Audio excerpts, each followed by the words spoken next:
Namaste viewers and welcome to Remarkable. We are here to discuss a destination that's remarkable in its own way. It's an island destination but beyond all the facets that an island gives you. We have with us the Managing Director of the Mauritius Tourism Promotion Authority, Mr. Arvind Gondlon.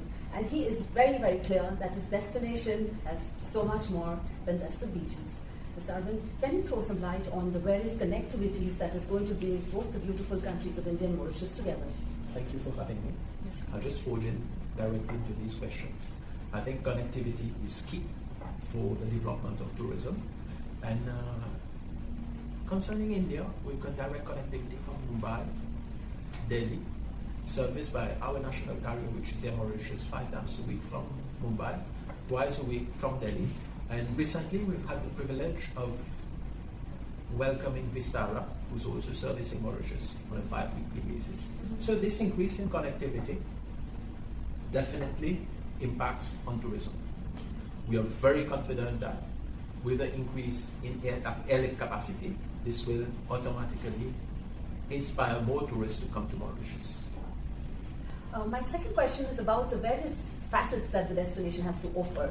We are just not looking at the beaches. You've been always so vocal about the fact that it's for a different demography, different age groups. Can we have a little more on this? Despite the fact that Mauritius is known as a beach destination, but I think we can position ourselves versus our competitors as a beyond beach destination. By beyond beach, what we've noticed post-pandemic is that tourists who travel want to indulge in immersive experiences, and Mauritius can offer all these immersive experiences. The fact that 60% of our population come from India, we understand totally the market perfectly in terms of food, in terms of traditions, in terms of culture, in terms of religion, and in terms of all these experiences, I would say sustainable experiences that Mauritius can offer. We cater for all segments. Of course, from India, our bread and butter is still honeymooners, but we've still seen a certain evolution in terms of segmentation, market segmentation. We find a lot of families, that's what we call transgenerational holidays, getting more and more popular. We've seen an increase in MICE, and recently, what we've also noticed is that a lot of Indian producers are coming for shooting in Mauritius. Totally, they have a lot of wedding functions and pre-shoot functions and all. Yeah, Mauritius is known for that. And my last question is, some special highlight you want to speak about when it comes to adventure tourism in Mauritius? I think the special highlight in terms of adventure is what we've noticed is that Indian travelers, tourists who visit Mauritius, always indulge in immersive experiences. And post-pandemic, we've seen that we no longer have these tourists who are resort-oriented. Meaning that the tourist checks in a resort, but the tourist wants to be a star. He wants to experience. He wants to act. And Mauritius ticks all these boxes. This is one of the reasons I would say that we are crafting experiences for all tourists, especially the Indian tourist market. Wonderful. And your last message on responsible and sustainable tourism?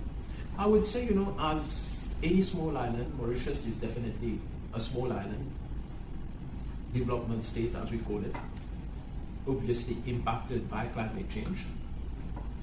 Coming from all our markets are far from us. Obviously the carbon footprint would be more consequent, we are conscious about this. Yes.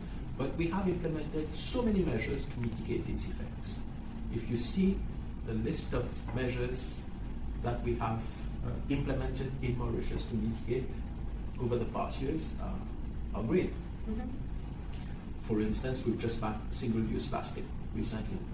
We've just provided tax rebates on all electric vehicles. There's no tax at all.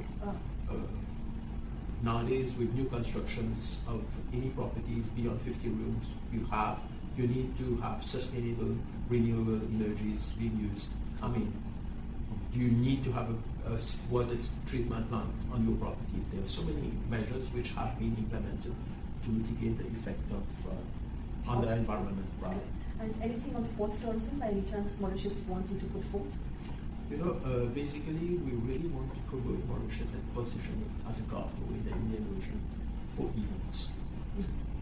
Sports Season, we have one major golf tournament happening in Mauritius in December, which is the Afrasia Golf. And also, we're trying to get, we just finished with the Tour de Maurice cycling tour. And what we've seen also is that a lot of trails, trails are becoming extremely popular, and we've seen a lot of trails taking place in Mauritius. Wonderful. And anything on culinary tourism that you see you want to push forward? I would say, we built our reputation on legendary hospitality, which is our DNA.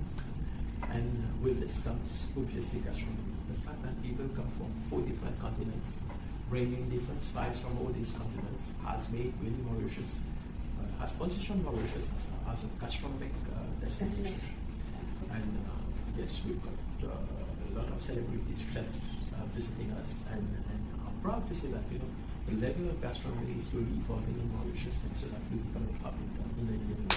Thank you, and thank you for coming, because Welcome. I think India is a very strong connect that you feel with us. Absolutely, I'm sure. we believe there's enormous potential in India, not only because of the proximity that India has with Mauritius. I think it's a hot relationship.